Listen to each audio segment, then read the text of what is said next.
तर आम्ही ना काहीतरी नवीन सुरुवात केली. सगळ्यांना रामकृष्ण हरी, श्री स्वामी समर्थ. मस्त रानात फेरफटका मारायला गेलेलो, कारण पाऊस तर काय नाही आमच्या इकडं. ऊस पण जरा सुकूनच गेलेला आणि उंबराला मस्त अशी फळं लागलेली.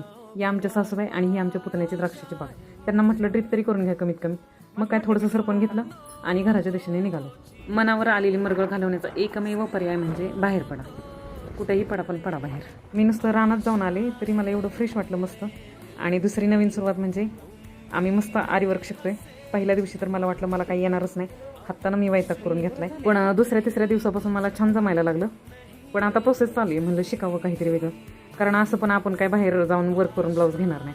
म्हणलं स्वतःच कमीत कमी स्वतःचा तरी एखादा ब्लाऊज तरी डिझाईन करावा, त्यासाठी शिकतोय. मग आम्ही दोघी पण मस्त अशी भेळ खायला गेलो. पण भेळ बघूनच मला तर कसं तरी व्हायला लागलं.